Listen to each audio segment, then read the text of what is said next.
All right, guys, back on Southeastern 16 with Chase Robinson. Quarterback rankings, SEC football offseason 2025. Chase, one of our favorite things to do each offseason, rank these quarterbacks heading into the year. Obviously, we have no idea how the season will play out when it comes to which of these guys could overperform, underperform, injuries, all this other stuff. There may be guys that are ranked in the top 5 at the end of the year that aren't even on this list.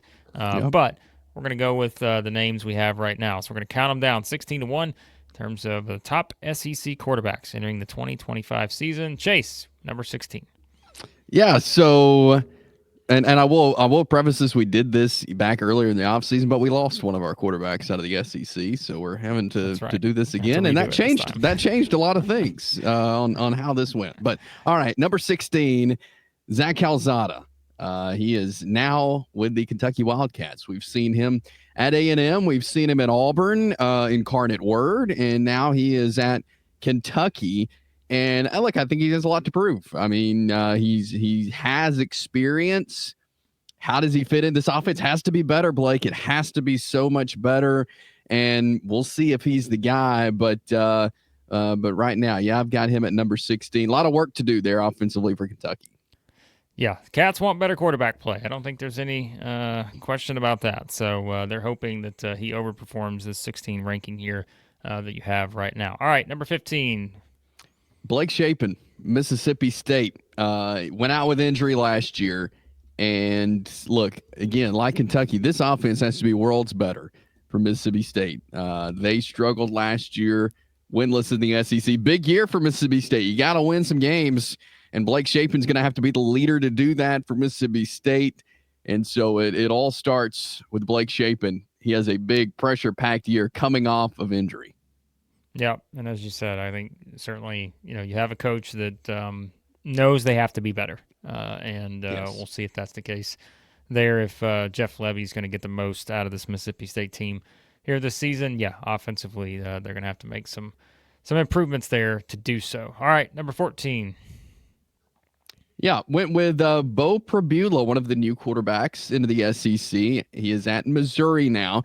Transfer from Penn State. He sat behind a pretty good quarterback, Drew Aller, for the Nittany Lions there. But he was tired of sitting the bench and wanted a starting job. So he came to replace Brady Cook there. Brady Cook was a guy that Missouri fans will remember for the rest of time.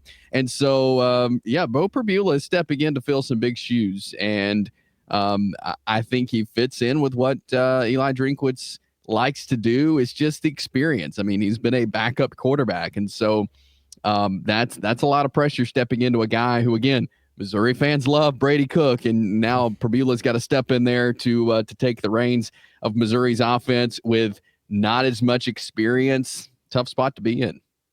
Yeah, as you said, never easy to step into a great man's shoes. And, of course, Missouri coming off of back-to-back 10-plus win seasons, and that's something where, as you said, now you have a change at quarterback, and see if Prabula is the one that can kind of lead them to another successful season after 11 wins, 10 wins, and finishing in the top really 20 both seasons. So, Missouri, a team to keep an eye on, especially with a new face at quarterback. New face at quarterback for number 13 as well, Chase.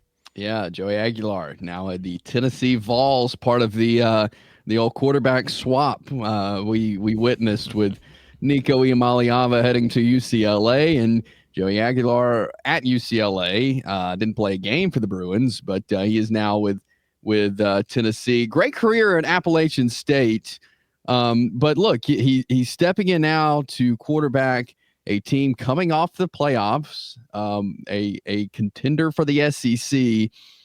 Big shoes to fill for him as well. Like, he, again, good career at App State, and not to discredit the Sun Belt. That's great football. I enjoy watching Sun Belt football, but this is the SEC, and so I'm interested to see how he fits in. I think, again, he fits in nicely to what Josh Heupel likes to do offensively. It's not hard for a quarterback to fit in there, and I think he's a good fit. It's just, can he put up those numbers he did at App State against Alabama and Florida and Arkansas and teams like Georgia, and Ole Miss and teams like that? That's going to be what I'm looking for out of Joey Aguilar. Yeah, Tennessee fans, if you're watching this, you're like, hey, this is too low. Let us know. Like, what are your thoughts? Like, how you think he's going to adjust, into this starting role? Because yes, it is a big step up into playing against these SEC defenses. So we'll see how it pans out there for the Vols, who, as we know, had one of the more noteworthy offseason quarterback storylines in the country. All right.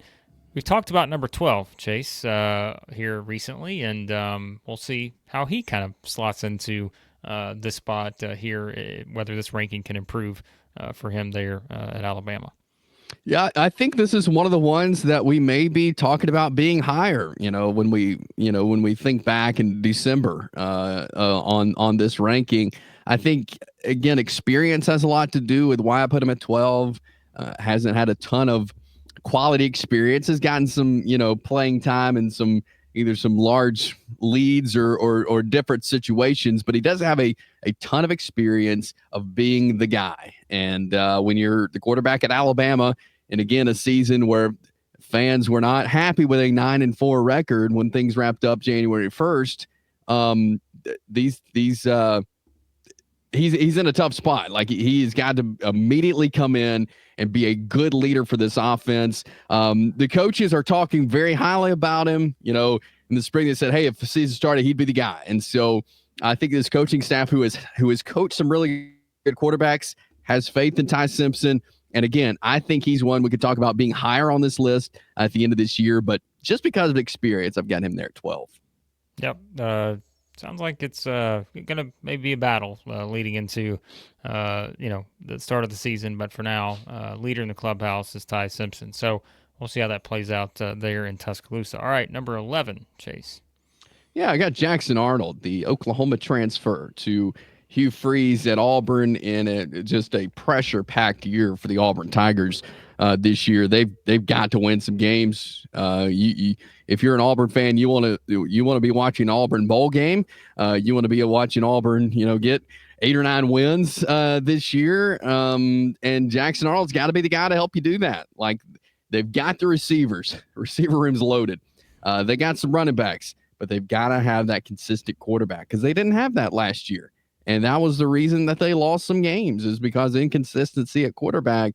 Jackson Arnold has to be that guy this year to be consistent, to get Auburn over the hump into a bowl game, 2 8 or 9 wins. And I think he can do that. We saw him last year at Oklahoma. There was times he didn't have a receiver. They were all hurt. The offensive line was hurt. So he was in a tough situation. This is a better situation for Jackson Arnold, and I think he has a chance to capitalize on that. Yeah, what Hugh Freeze recently said at the spring meetings when asked about what he saw from Jackson Arnold in the spring sort of practice, the practices they had in the spring, quote, there were no weaknesses. There was a reason he was the Gatorade Player of the Year. Everything I saw in the spring validated what I knew of him as a recruit. So that tells you where Hugh Freeze is at on Jackson Arnold heading into the summer. All right, number 10, an interesting one here. Yeah, I went with Georgia quarterback Gunner Stockton. And again, he's stepping into a big role here, but he got some quality reps in the latter half of an SEC championship and a playoff game. They did lose that playoff game, but look, he's stepping into a role, and it's going to be a tough one to step into. I think he's a good quarterback. I got to see some more out of him before I bump him up the list. And I think we can. Like, I think he can be a good quarterback. All the talk out of Georgia says, yeah, he can be. So he's one I could see being higher on this list later on. But again, I need to see more from Gunner Stockton. To let the cannon loose and do his thing. I feel like when he came into the SEC championship, man, he was just running off adrenaline, and he had a great run and threw the ball well. But yeah, I just got to see more from Gunner Stockton. Yeah, I think we're not that far removed. Remember back in however many years ago, like we're like, all right, there are 3 or 4 great SEC quarterbacks, and everybody else is just kind of like, you don't really know what to expect. But like, I think when you look at the depth of this list so far, we're going to look at the people in front of Gunner Stockton and be like, all right, yeah, those guys have kind of proven that they probably should be in those spots, whether you can disagree with the specific placement. But I think number 9 is an interesting one here as we transition into that, and Marcel Reed at Texas A&M. Yeah, and we've done a video, and you can see on our channel about A&M, just his need to improve. And all indication, listening to Coach Elko, that he has improved in the offseason. He's got some nice weapons around him now. I think Marcel Reed can be dangerous running the ball and throwing the ball this season. He's got to be. I mean, it's going to be a big year for A&M, and I think he has the potential to be a really good leader for Texas A&M, and a guy we're talking about all season long this year for the Aggies. All right, number 8. Yeah, number 8, I went with Talon Green from Arkansas, and he was inconsistent last year at times, but the numbers he put up were really impressive. He 3,154 yards passing, 602 yards on the ground. He's a guy that I think will play at the next level, and so I think he has a potential. And he's got his offense coordinator back for a second straight year, Bobby Petrino, and they worked well together last year. And I think that in the offseason they just got better at working together. So I'm expecting big things from Talon Green this year. Yep, I think so too. As you said, someone who kind of will fill the stat sheet a bit. That is something that I think you're probably going to look at, and also not getting sacked as much will be important for him as well, as we know. All right, up to number 7. Yeah, I went with Austin Simmons from Ole Miss, and I think a lot of people are excited. I know I'm excited to see him step in. He obviously, Ole Miss is known for their offense. It was very explosive under Jackson Dart, and Austin Simmons is going to try to do that as well. We saw Austin Simmons come in. The game is slipping my mind of when we saw him come in, but he had a touchdown, and I think that excited everyone for the future. But I think he's a guy that could be higher on the list. And you think, well, higher than 7? Yeah, I really do think so. I think he has the potential to be a really good quarterback, and Lane Kiffin is good at getting really good things out of his quarterbacks, and so I think he has a lot of trust in Austin Simmons, and I think he's going to fare well with Ole Miss. Yeah, the 2 noteworthy performances, completed all 3 passes for 47 yards and a touchdown against Arkansas, that 63-31 game. And then he was 5 of 6 against Georgia in that significant win, obviously, for the Rebels in that one for 64 yards. So, you saw some of those flashes, and I think he's an interesting one to debate for people, whether they think he's too high, too low, perhaps on this list. All right, number 6, Chase. This guy's coming back. He's back again. He's back again, and he's been some team's worst nightmare, and that is Diego Pavia. He found his way back in college football, and has really changed college sports in the way we know it as far as JUCO players go, and so Diego Pavia is back. We all remember what he did last year. He's just a game changer, and I'm excited to see him play again this year and create some magical moments like he did last year for the Commodores. And it's hard not to like watching a guy like him who's just a tough, hard-nosed football player that is just out there to win games for his team. He's not worried about much else, but let's make this happen. And so he's back. I mean, remember too, like Vanderbilt, there's really only one game last year they're not in, I guess you could say, and that was the South Carolina game. They lost 28-7, but every other game they're right there with a chance, right? We think about the losses to Georgia State, to Missouri in double overtime, the game against Texas. Even the Tennessee game at the end of the season was 36-23, the one at LSU 24-17. So, and it was because of him. He was the main catalyst for that. So he's back and ready to disrupt life once again for everyone. So including Auburn. I don't even know if are they on the schedule this year. I'm not even sure. They are on the schedule. That's right. They're on the schedule. Hugh Freeze wishes that Diego Pavia would have not been playing college football anymore. Not what they wanted. All right, into the top 5 we go, Chase. Yeah, John Mateer. I've got John Mateer at 5, Oklahoma's new quarterback. And again, Oklahoma needed someone to come in and be the guy. We talked about that earlier.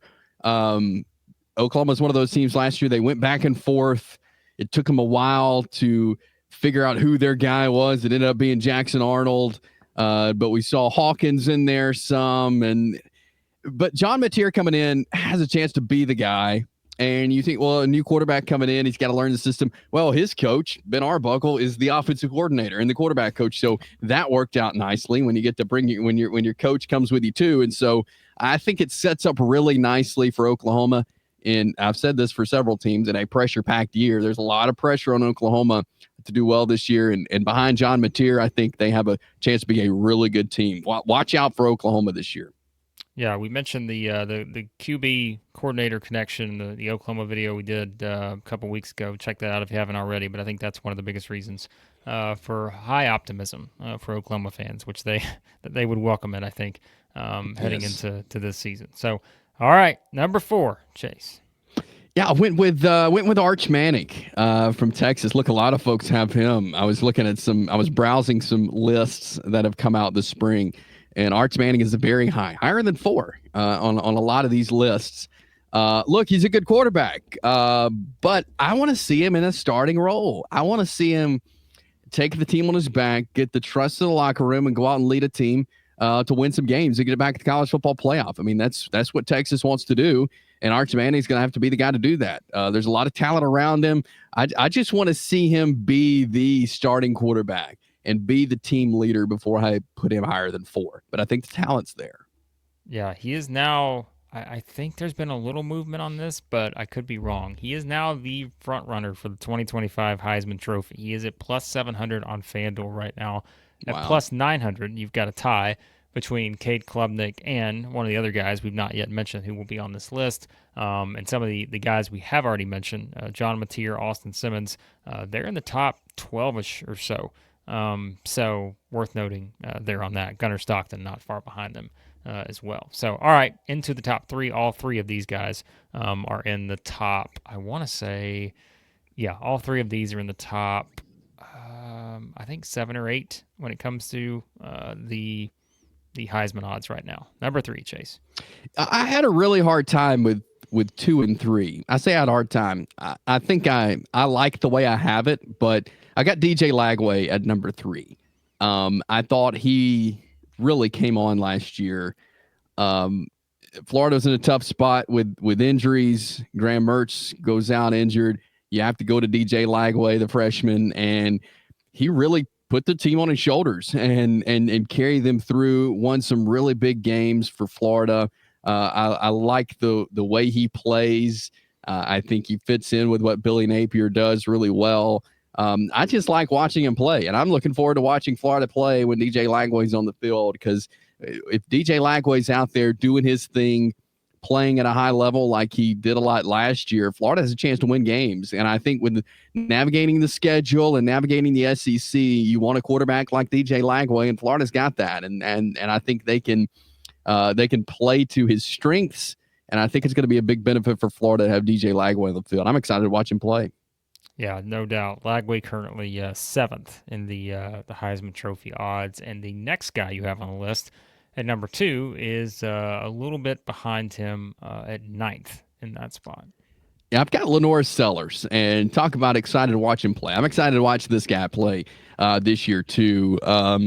We all remember what he did last season, especially towards the end of the year. Once he got acclimated to being a starting quarterback, acclimated to SEC football, this guy was so much fun to watch. There was not a quarterback that I saw in 2024 that improved more than the LaNorris Sellers did from week 1 to the end of the season. It was incredible.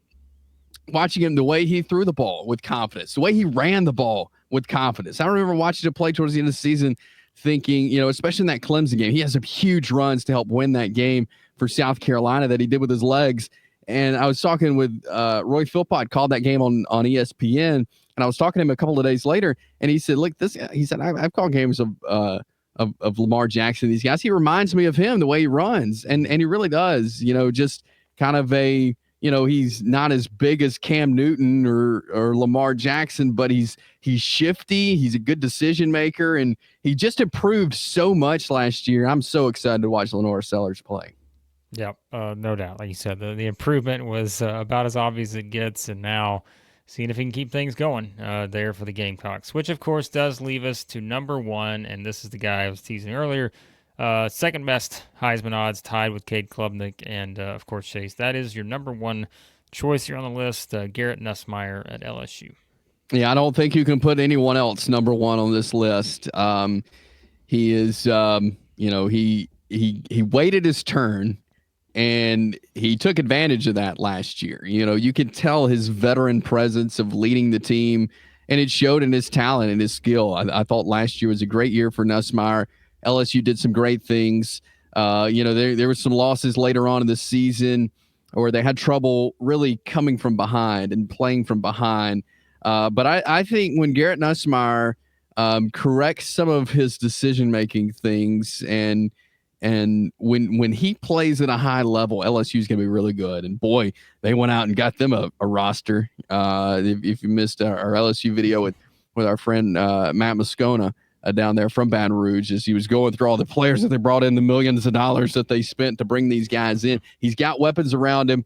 Nussmeier is set up to have a really good season. Watch out for LSU this year, and I think a lot of it has to do with the experience, with Garrett Nussmeier being loyal and waiting his turn at LSU, and he is taking advantage of that right now. There you have it, the top 16 quarterback rankings here in the SEC as we get ready to enter June ahead of the 2025 season. Let us know who's too high, who's too low.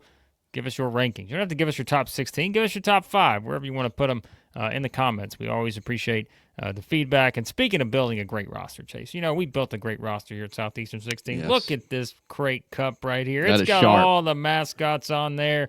They're all there from our friends at GameTime Sidekicks. Check out all the information you need to support them. Nice little promo code there in the description if you want to check out these awesome cups that they have and everything else over there at GameTime Sidekicks. More information to come, how you can get a great deal on that stuff there. So we appreciate them. We appreciate you. Again, leave your thoughts on the QB rankings. Who's too high? Who's too low?